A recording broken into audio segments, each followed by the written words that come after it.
Oke, halo semua, kembali lagi di SP Insight ya. Di video kali ini kita akan membahas matematika wajib kelas 11 pada video yang ketiga, yaitu tentang penerapan turunan fungsi aljabar. Khususnya kita akan membahas mengenai fungsi naik dan turun serta menentukan titik maksimum dan minimum. Sudah siap ya? Yuk kita mulai saja langsung materi kali ini. Oke, kita awali terlebih dahulu dengan menentukan fungsi naik atau turun dan titik maksimum atau titik minimum dari grafik fungsi yang diketahui. Misalnya ini adalah grafik fungsi fx ya. Kemudian dari sini bisa kita tentukan di bagian di sini. Nah, ini fungsinya naik ya. Ketika salah satu titiknya berada di sini, berarti itu termasuk fungsi naik.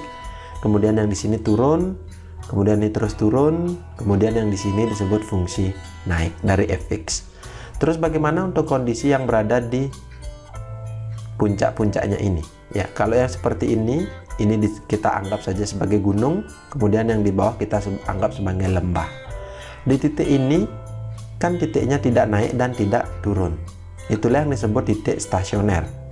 Ketika kondisinya dari fungsinya naik, kemudian menuju fungsinya turun, titik ini disebut stasioner maksimum. Begitu pula ketika titiknya turun atau fungsinya menurun, kemudian lanjut fungsinya naik, titik itu disebut stasioner minimum. Sudah? Begitu cara membedakan ketika diberikan suatu grafik fungsi fx, di mana fungsinya naik, turun, atau titik maksimum atau minimumnya. Kemudian ada lagi grafik fungsi fx yang berbentuk seperti ini. Ya, kalau kita telaah kembali, kita tentukan bahwa di bagian di sini kan fungsinya naik. Kemudian yang di sini juga fungsinya naik. Nah, bagaimana untuk kondisi titik yang berada pas di sini? Ya, ketika naik kemudian naik lagi, ini disebut titik belok. Ya, beda dengan titik stasioner. Ketika naik kemudian turun ataupun naik, itu stasioner. Tapi ketika naik dilanjutkan dengan naik lagi, itu disebut titik belok. Begitu pula ketika gambar grafik fx seperti ini. Ya, ini turun kemudian turun lagi, titik di bagian sini ya, itu juga disebut titik belok. Jadi seperti itu ya cara membedakan kondisi fungsinya naik atau turun, kemudian menentukan titik maksimum, minimum, atau titik belok ketika grafik fungsi fx diketahui. Nah, bagaimana kalau gambar grafiknya tidak diketahui seperti tadi? Itulah fungsinya kita belajar turunan fungsi aljabar, yaitu untuk menentukan fungsi naik dan turun, begitu pula untuk menentukan titik maksimum atau minimum dari suatu fungsi. Nah, sekarang kita akan menentukan hubungannya ya dengan cara turunan. Misalnya diketahui suatu fungsi fx, kemudian kita turunkan menjadi fungsi f aksen x. Jangan dilupakan ya, ketika ada petik 1 berarti turunannya baru sekali. Nah, kondisi dari turunan ini itu ada 3 kondisi. Ketika turunannya itu atau f aksen x nya lebih dari 0, maka kondisi itu disebut fungsinya fungsi naik ataupun monoton naik ya. Ketika turunan x nya lebih kecil dari 0, maka disebut fungsi turun atau monoton turun. Bagaimana ketika turunan fungsinya sama dengan 0? Nah, itulah yang disebut dengan titik stasioner, seperti yang tadi kita bahas ya. Stasioner, tidak naik dan tidak turun ketika turunannya sama dengan 0. Nah, ketika turunannya sama dengan 0, kita mempunyai 3 kondisi lagi. Karena ini turunannya sama dengan 0, ini baru turunan pertama, kemudian kita turunkan lagi menjadi turunan kedua, yaitu f double aksen x. Ketika lebih kecil dari 0, berarti itu merupakan nilai maksimum, ataupun titiknya itu merupakan titik maksimum ya. Ketika turunan keduanya lebih dari 0, berarti titiknya itu adalah titik minimum. Ketika turunan kedua sama dengan 0, itu titiknya titik belok ya. Ini berbalik dengan turunan pertamanya. Kalau lebih dari 0 itu fungsi naik, sedangkan kalau turunan kedua kurang dari 0 itu titik maksimum. Nah, sebenarnya kita tidak perlu menentukan turunan kedua seperti ini. Supaya lebih mudah dalam perhitungan, kita bisa gunakan hubungan dari fungsi fx ya, tanpa mencari turunan kedua. Nanti kita gunakan fungsi awalnya untuk menentukan bagian mana maksimum, minimum, atau belok. Kita akan lebih lanjut bahas di contoh soal. Oke, selanjutnya kita akan menentukan di mana suatu fungsi fx naik atau turun. Langkah-langkahnya sebagai berikut. Yang pertama, seperti biasa kita turunkan dulu fungsi fx menjadi f aksen x. Setelah kita turunkan, kita tentukan pembuat 0 dari turunannya. Ini kita tentukan untuk mencari nilai x yang menyebabkan turunan itu sama dengan 0. Kemudian kita ambil titik uji dari setiap x yang didapatkan. Misalnya nilai x-nya dapat 2 kondisi, berarti kita cari yang didekati dari kanan, kiri, ataupun di tengah. Selanjutnya kita gambarkan pada garis bilangan untuk menentukan tanda positif itu untuk turunan yang lebih dari 0 dan tanda negatif untuk turunan yang lebih kecil dari 0. Kemudian kesimpulannya, jika fungsinya naik berarti turunan x-nya lebih dari 0, dan ketika turun lebih kecil dari 0. Ketika sama dengan 0 berarti stasioner. Ya, itu untuk langkah menentukan fungsi naik dan turun. Selanjutnya, nilai fungsi saat tidak naik ataupun tidak turun disebut nilai stasioner. Ya, kalau nilai stasioner berarti itu adalah nilai y-nya. Tapi kalau titik stasioner itu adalah koordinat x, y. Bedakan ya. Jadi, syarat fungsi fx mencapai stasioner adalah f aksen x sama dengan 0. Sebenarnya titik stasioner sudah otomatis kita dapatkan di langkah kedua ini, pembuat 0 dari turunan. Tapi kita hanya fokus untuk mencari fungsi naik dan turunnya. Sehingga untuk mencari lanjutannya kita gunakan di maksimum dan minimum. Ya, misalnya kita ketahui nilai a itu yang membuat turunan x menjadi 0, maka fa merupakan nilai stasioner f. Ya, atau nilai y-nya ini adalah nilai stasioner pada x sama dengan a. Ada beberapa kondisi. Yang pertama, jika f aksen a pangkat min lebih dari 0, artinya ini ketika turunannya itu ya dengan nilai stasioner itu x sama dengan a didekati dari kiri itu lebih dari 0, kemudian ketika didekati dari kanan lebih kecil dari 0, maka itu merupakan nilai maksimum. Jika didekati dari kiri lebih kecil dari 0 dan didekati dari kanan lebih besar dari 0, maka kondisi disebut nilai minimum. Ketika didekati dari kiri lebih kecil dari 0, kemudian dari kanan juga lebih kecil dari 0, merupakan titik belok.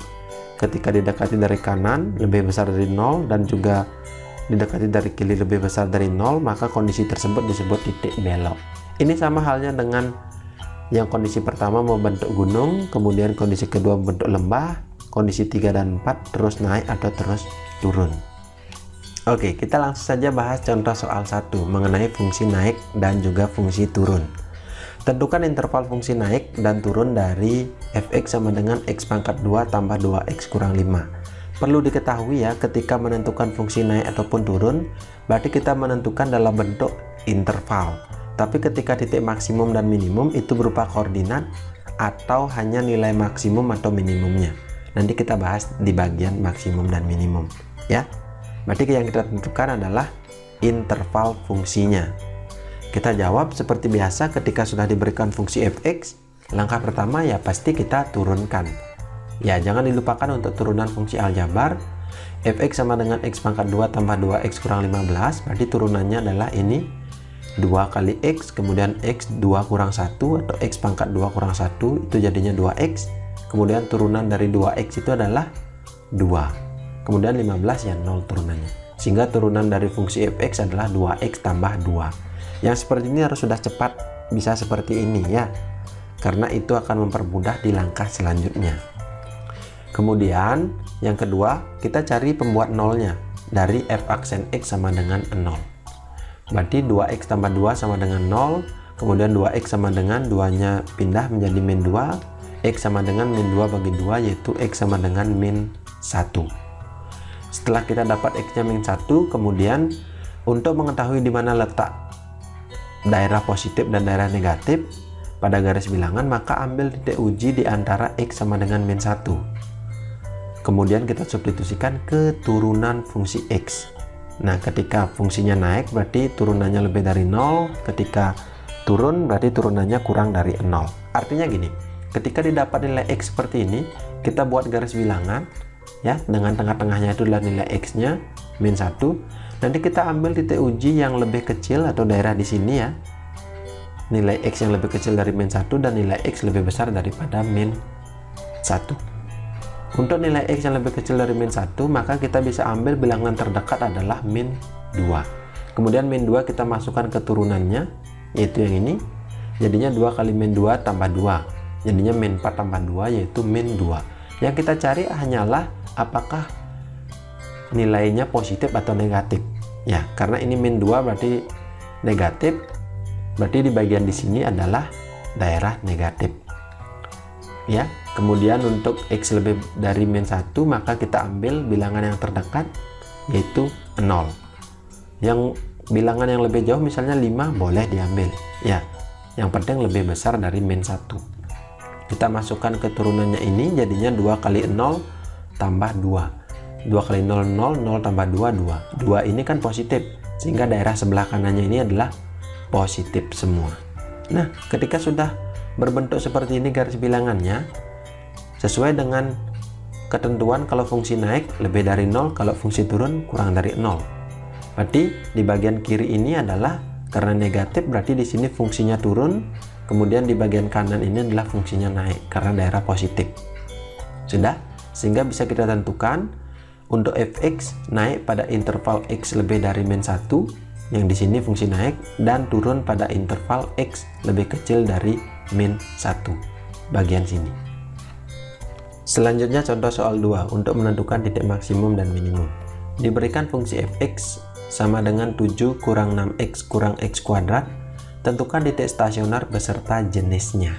Ya, ini kita disuruh menentukan stasioner, ada 2, bisa maksimum atau minimum. Seperti biasa, kita selesaikan dengan kita turunkan dulu fungsi fx. Ya, turunan 7 yang 0, turunan min 6x adalah min 6, kemudian turunan dari min x pangkat 2 yaitu min 2x. Langkah selanjutnya ya sama seperti di fungsi naik dan turun, kita cari pembuat nolnya dari f aksen x. Berarti jadinya min 6 kurang 2x sama dengan 0. Jadinya min 6 itu pindah jadinya min 2x sama dengan 6.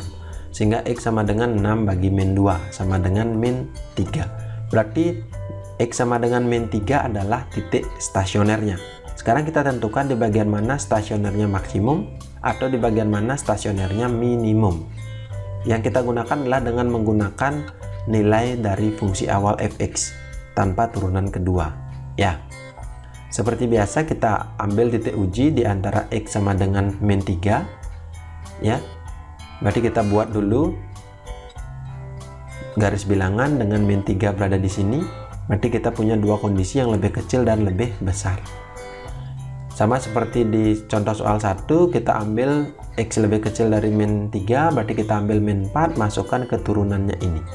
Didapat nilainya 2, yaitu 2 itu positif, sehingga di bagian kiri ini adalah daerah positif. Begitu pula untuk X lebih dari min 3, kita ambil bilangan 0. Kenapa 0? Ya, karena di semua bilangan lebih dari min 3 itu bebas kita ambil. Bisa min 2, min 1. Yang paling gampang kita ambil 0 saja. Masukkan ke turunan, jadinya nilainya adalah min 6. Berarti daerah di bagian kanan adalah negatif. Sehingga dapat kita tentukan untuk daerah di bagian kiri itu positif, berarti fungsinya naik. Kemudian bagian kanan itu adalah daerah dari fungsi turun. Ya. Setelah kita dapat tentukan seperti ini ya, sebenarnya untuk uji titik ini bisa kita lewati asalkan kalian sudah paham di bagian mana fungsinya akan bernilai negatif, di bagian mana fungsinya akan bernilai positif. Itu bisa dilihat dari fungsi fx dengan x pangkat tertingginya itu kita lihat koefisiennya. Ini kan x pangkat tertingginya adalah x pangkat 2. Kemudian koefisiennya ini adalah min 1. Jadi kan ini daerahnya min. Sehingga di bagian kanan dari min 3 ataupun paling kanan dari garis bilangan itu bernilai negatif. Bisa seperti itu untuk mempercepat pengerjaan. Kemudian dilihat dari garis bilangan di samping, maka termasuk stasioner maksimum. Ya, kenapa dimaksudkan stasioner maksimum? Karena seperti tadi, ketika min 3 didekati dari kiri, maka nilai turunannya itu adalah lebih dari 0, yaitu fungsinya naik. Ketika didekati dari kanan, min 3 pangkat positif itu adalah bernilai kurang dari 0 atau fungsinya turun, sehingga ini membentuk gunung ya, bahwa di sini titik puncaknya atau titik stasionernya di sini. Itulah yang menyebabkan ini disebut titik stasioner maksimum. Ketika nanti membentuk lembah seperti contoh soal 1 tadi, berarti itu disebut titik minimum ya. Seperti itu caranya menelaah dari gambar garis bilangan yang kita buat ini. Sehingga untuk mencari nilai fungsinya maksimum, berarti tinggal kita masukkan nilai X sama dengan min 3 ke fungsi awal ya, ke fungsi awal kita masukkan, sehingga jadinya 7 kurang 6 kali min 3 kurang min 3 pangkat 2, jadinya 7 tambah 18 kurang 9, jawabannya adalah 16. Berarti nilai maksimumnya adalah 16. Jika ditanya titik maksimum ya, berarti titik maksimumnya adalah min 3,16. Min 3 didapat dari ini ya, kemudian 16 didapat dari nilai maksimumnya. Kemudian jenis stasionernya adalah stasioner maksimum. Sudah ya. Selanjutnya contoh soal ketiga. Diberikan fungsi fx sama dengan x pangkat 3 kurang 6x pangkat 2 tambah 9x kurang 7. Maka tentukan. Yang A, interval di mana fungsi itu naik atau turun. Yang B, jenis stasionernya. Yang C, nilai maksimum atau minimumnya. Berarti untuk contoh soal yang ketiga ini gabungan antara fungsi fungsi naik dan turun, dan titik maksimum serta minimum. Kita jawab seperti biasa, karena diberikan fungsi fx, berarti langkah selanjutnya adalah kita turunkan ya, karena materi kita tentang turunan fungsi aljabar. Turunan dari fx ini adalah 3x, kemudian x pangkat 3 kurang 1 jadinya 3x pangkat 2, kemudian ini adalah min 6x pangkat 2, jadinya turunannya adalah 6 kali 2 x pangkat 2 kurang 1, sehingga jadinya min 12x. Turunan dari plus 9x yaitu plus 9, turunan dari min 7 yaitu 0, sehingga turunannya adalah 3x pangkat 2 kurang 12x tambah 9. Selanjutnya bisa kita sederhanakan ya, karena kita cari adalah pembuat 0 dari turunan ini, yaitu 3x pangkat 2 kurang 12x tambah 9 sama dengan 0. Kita bisa sederhanakan dengan membagi 3 ketika bisa dibagi semuanya, sehingga fungsinya menjadi sederhana, yaitu x pangkat 2 kurang 4x tambah 3 sama dengan 0. Langkah selanjutnya adalah kita cari akar-akarnya. Ini sudah kita bahas di video sebelumnya ya, untuk mencari akar-akar seperti ini. Cari dua bilangan yang dikalikan hasilnya 3, yang dijumlahkan hasilnya min 4. Ya jelas 1 dan 3, karena dikalikan hasilnya plus 3 yaitu min 1 dan min 3 ya. Nanti bisa dilihat di video sebelumnya untuk menentukan akar-akar dari fungsi kuadrat seperti ini. Bisa juga digunakan rumus ABC kalau kalian paham ya. Selanjutnya x kurang 3 kali x kurang 1 sama dengan 0.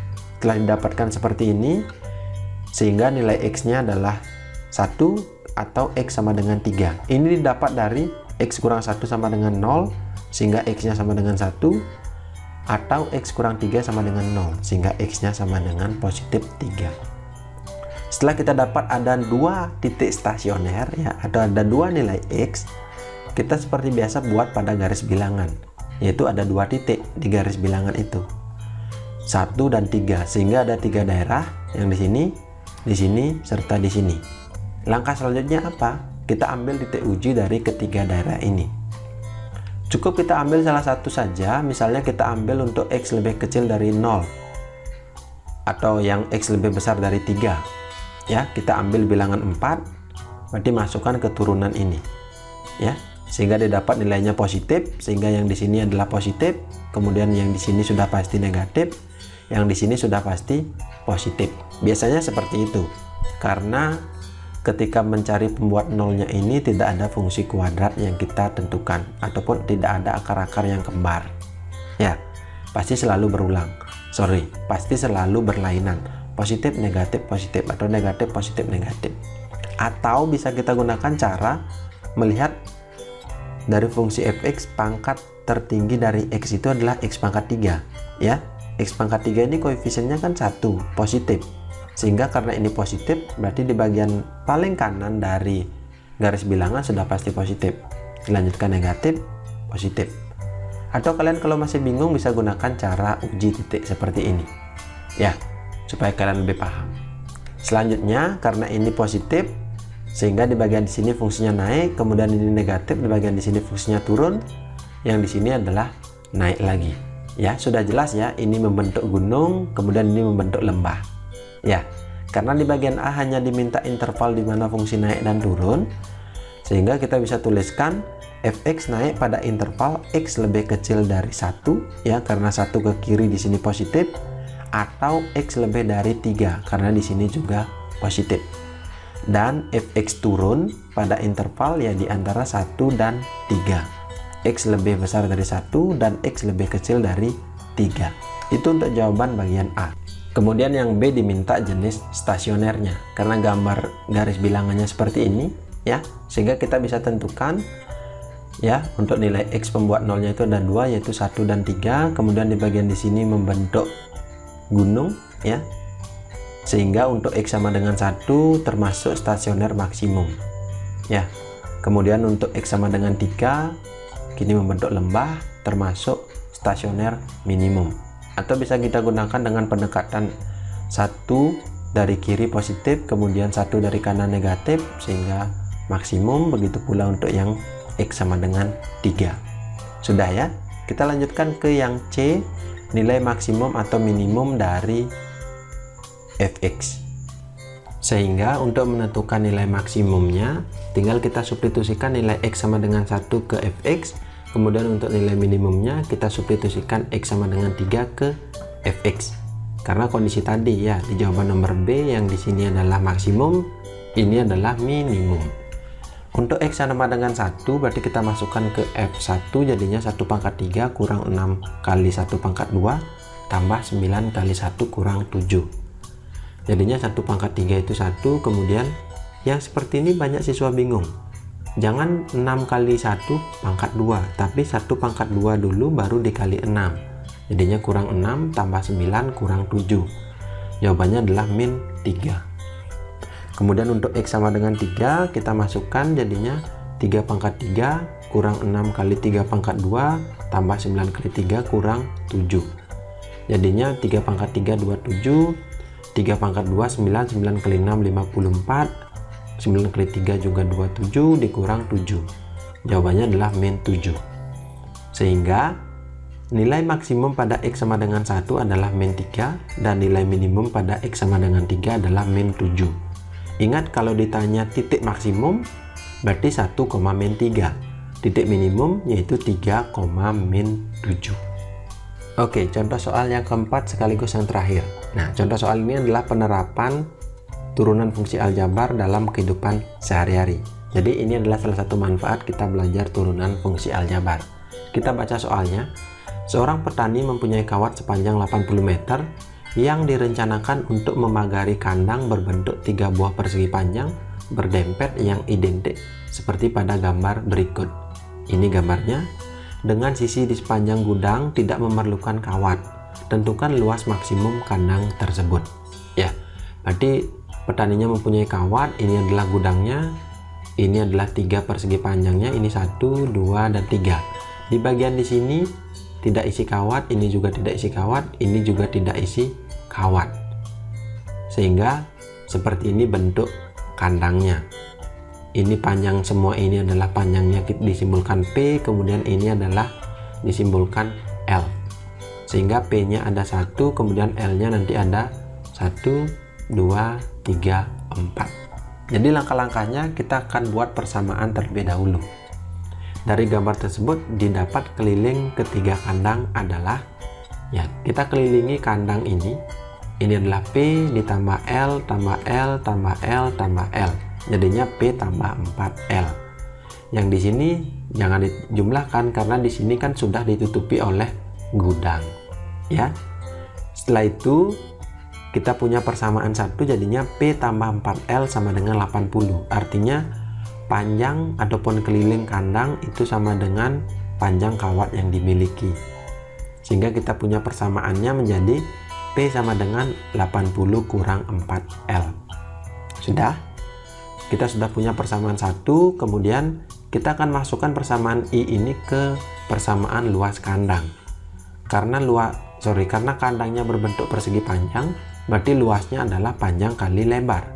Ya, panjangnya adalah 80 kurang 4L, lebarnya ya lebar tetap. Jadinya kita kalikan 80 kali L itu adalah 80L, min 4L kali L adalah min 4L pangkat 2. Ini adalah persamaan dari luas kandang. Selanjutnya, untuk mencari luas maksimum, kita tentukan turunan dari luas kandang. Itu dengan cara turunan L itu adalah L aksen, kita cari sama dengan 0. Sudah? Kita turunkan L sama dengan 80L kurang 4L pangkat 2 terhadap L. Ya, karena apapun bentuknya, seperti biasa kita bentuknya X, turunkan terhadap X. Karena ini bentuknya L, turunkan terhadap L. Turunan dari 80L adalah 80, kemudian turunan dari 4L pangkat 2 yaitu 4 kali 2, L pangkat 2 kurang 1 yaitu L pangkat 1. Jadinya 80 kurang 8L, turunan dari luas kandangnya atau L aksen. Kemudian kita cari dengan L aksen sama dengan 0, berarti kita substitusikan jadinya 80 kurang 8L sama dengan 0. Selanjutnya min 8L sama dengan min 80. Jadinya L sama dengan min 80 dibagi min 8, yaitu lebarnya adalah 10 meter. Jadi ini L-nya ini adalah 10 meter. Kemudian untuk mencari P-nya ini, kita masukkan ke persamaan 1. Ya, L sama dengan 10 kita substitusikan ke P sama dengan 80 kurang 4L. Jadinya 80 kurang 4 kali 10, 80 kurang 40 sama dengan 40 meter. Karena diminta luas maksimum, yaitu kita cari dengan rumus luas persegi panjang. Panjang kali lebar, panjangnya 40, lebarnya 10, yaitu 400 meter pangkat 2. Sehingga luas maksimum dari kandang itu adalah 400 meter pangkat 2. Sudah? Kalau masih bingung bisa diulang lagi video ini. Memang videonya dibuat sedetail mungkin, durasinya agak lama. Sekian dulu untuk video kita kali ini, sampai ketemu di video selanjutnya dan terima kasih.